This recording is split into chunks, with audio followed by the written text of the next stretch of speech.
I was abandoned in my darkest moment, then invited back to be celebrated like a hero. The same sister who once refused to help me give birth alone was now hosting a gala in my honor. But as I stepped onto that glittering stage, I realized this wasn't recognition. It was a setup. What I said next, it silenced the whole room and went viral by morning.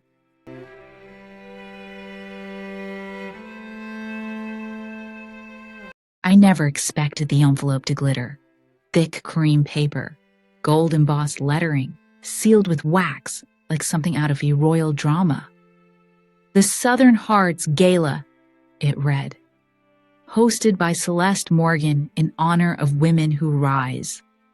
And beneath that, in clean cursive, guest of honor, Renee Morgan, guest of honor. I reread the line 3 times, then looked at the return address, Blackstone Manor, Charleston. Celeste, my older sister, the one who hadn't spoken to me in 6 years. The last time we shared a room, I was in labor and she refused to drive me to the hospital, said her Tesla was too new for body fluids. I had to crawl into a stranger's Uber, clutching my belly and praying I'd make it. Since then, silence, not even a card. So you can imagine my surprise. I stared at the invitation for a long time, unsure whether to laugh or cry. Then I heard small footsteps padding into the kitchen. Mom? Miles, 9 years old and always barefoot at home, squinted at the card in my hand. Is that for you? I nodded slowly. It's a fancy party? Cool, he said. Are you going? I hesitated. What I wanted to say was, absolutely not. That woman abandoned us. But Miles didn't need more stories about who failed me. He needed to see me strong, whole, maybe even celebrated. So I smiled. Yeah, I think I am. He grinned, already imagining shrimp cocktails and chandeliers. Do I get to wear a suit? You might have to. The Morgan estate looked like something out of a Netflix period drama. Marble steps, fountains that danced, valets in black gloves guiding cars worth more than my student loans. I parked my second-hand SUV across the street. They had valet, sure, but I didn't want anyone touching my passenger door, which sometimes needed to be kicked open from the inside. Miles adjusted his tiny navy blue bow tie in the mirror and grinned. Do I look like a movie star? You look better, I whispered, tucking a curl behind his ear. You look brave. We crossed the street, hand in hand. At the entrance, a woman with an earpiece and clipboard glanced at me, hesitated, then did a double take at the name. Ah, she said too brightly. Renee Morgan, sister of the host. She didn't smile, just stepped aside. Inside, the room shimmered with glass and money. Crystal chandeliers, white orchids in vases as tall as my son. People in designer gowns holding champagne flutes like extensions of their hands. I felt like a borrowed item in a store that didn't sell what I was made of. We were guided to a table near the stage, front and center. Guest of honor, after all. Our name was printed in gold on the place cards. Renee and Miles Morgan. People noticed, heads turned, whispers trailed behind silk-covered mouths. That's when I saw her, Celeste. Hair swept into a low chignon, skin glowing with wealth, confidence, and collagen. She wore white, like she was the bride of her own empire, and beside her stood her husband, Graham. The kind of man who smiled like he owned everything, even the air. When she spotted me, Celeste's smile didn't reach her eyes. She walked over, slow and graceful, the room parting like waves before her. Renee, she said, kissing the air beside my cheek. You made it. How brave! Her words dripped with something unspoken. She turned to Miles, crouching slightly. You must be Miles. You look just like your mother. Strong. Miles smiled. He didn't know it was a loaded compliment, but I did. Celeste straightened and lowered her voice. Thank you for accepting the invitation. I wanted to show the world how far we've come. I blinked. We? She tilted her head. Of course, you and I. Sisters. Two sides of the same story. I didn't respond, because we weren't. She handed me a flute of champagne and floated back to her admirers. Miles looked up at me. She's nice. I didn't answer, because nice can wear masks. And I'd seen hers before. Dinner was sea bass and microgreens I couldn't pronounce. Miles poked at his plate politely, then whispered, Do rich people eat this on purpose? I smiled. Just pretend it's dinosaur food. The music faded. A man in a tuxedo stepped on stage, tapping the mic. Ladies and gentlemen, welcome to the annual Southern Hearts Gala. Tonight, we raise funds for women's empowerment and honor stories of resilience, of rising above. Applause echoed like polite thunder. And now, the announcer continued, please welcome the woman who made this night possible, our host, our visionary, Celeste Morgan. The lights shifted. Celeste took the stage like a pageant queen in a crown of white orchids. She held the microphone like it belonged to her. Good evening, she purred. I'm so honored you're all here. This night is about celebration, about giving, and about recognizing the women who fight for better, even when the odds are stacked against them. She turned her head slowly toward me. Some of those women are here tonight, including someone very dear to me. My sister. Gasps, murmurs, a few raised eyebrows. Yes, she said, eyes twinkling. Renee Morgan. My stomach flipped. Miles looked at me, wide-eyed. Mom, are you famous now? I managed to smile. Not yet, baby. Celeste continued. Years ago, my sister made different choices. She walked away from family, from tradition. She chose a harder path. But tonight, we honor her. Because despite everything, despite mistakes, she has endured. The word stung. Not succeeded, not thrived, endured. Please, she said. Let's welcome her to the stage. Applause. Real this time. But I didn't move. My chest tightened. This wasn't an honor. It was an auction of my story, a display. I wasn't being seen. I was being exhibited. But then Miles whispered, You got this, Mom. And that was enough.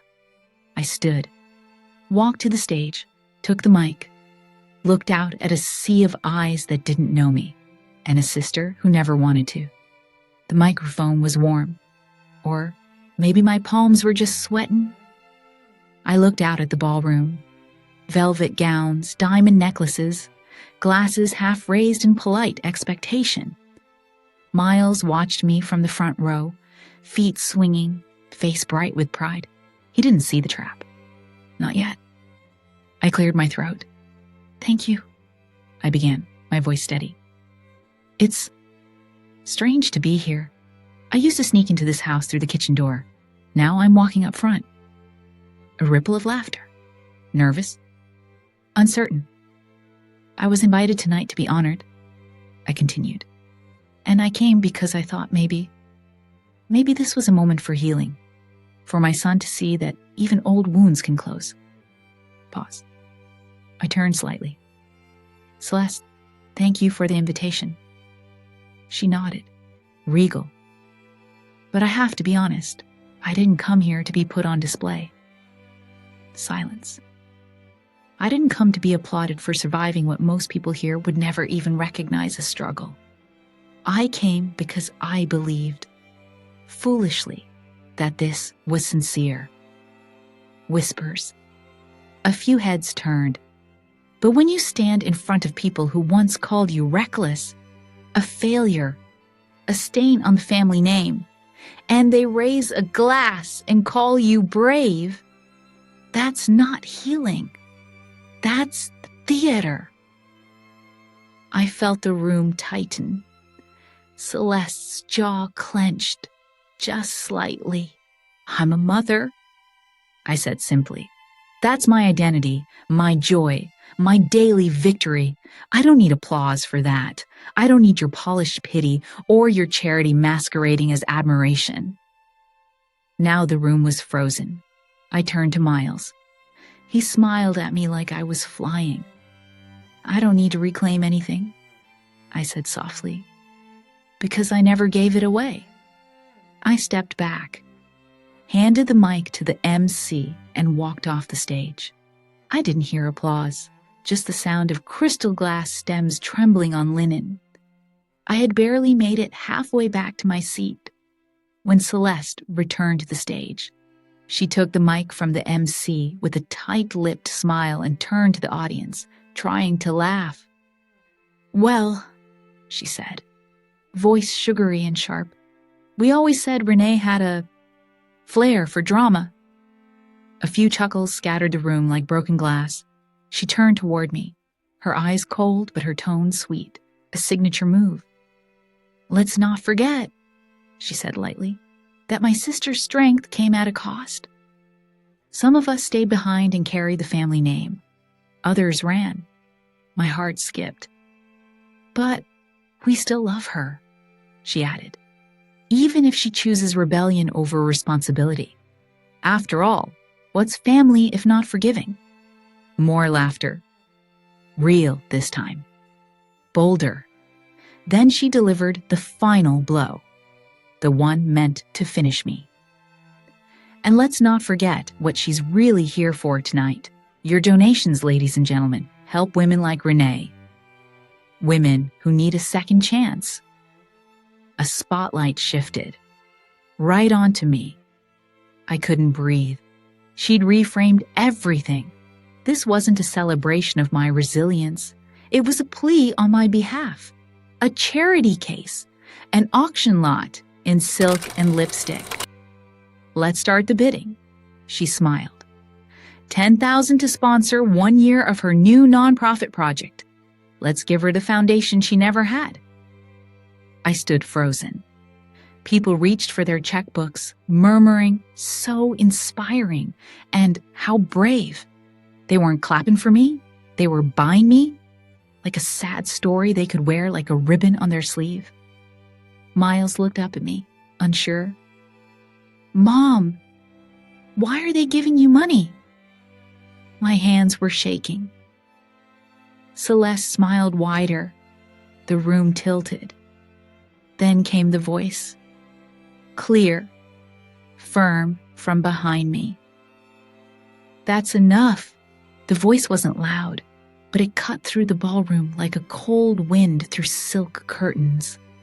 People turned, chairs creaked, champagne paused mid-sip.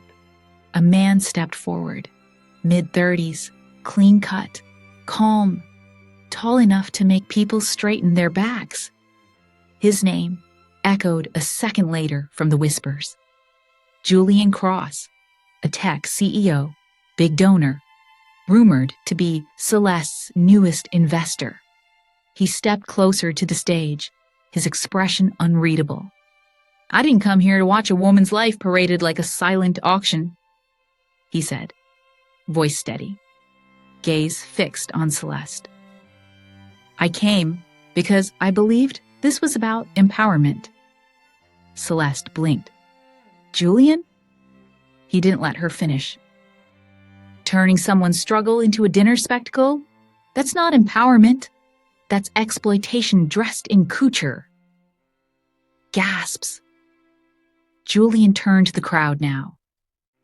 "You don't get to humiliate someone and call it inspiration. You don't get to build her into a storybook character and then sell her for a tax write-off." Someone dropped a fork. He turned, slowly, toward me. "Renee," he he said gently. You don't owe this room anything. My throat tightened. I couldn't speak. He faced the guests again. If this is what charity looks like in this city, then count me out. I'll be taking my foundation elsewhere. Then he nodded, not at Celeste, but at Miles. A respectful nod, like a soldier acknowledging another. He walked out. No dramatic music, no final bow, just the soft thud of heavy doors closing behind someone who saw the dignity others ignored.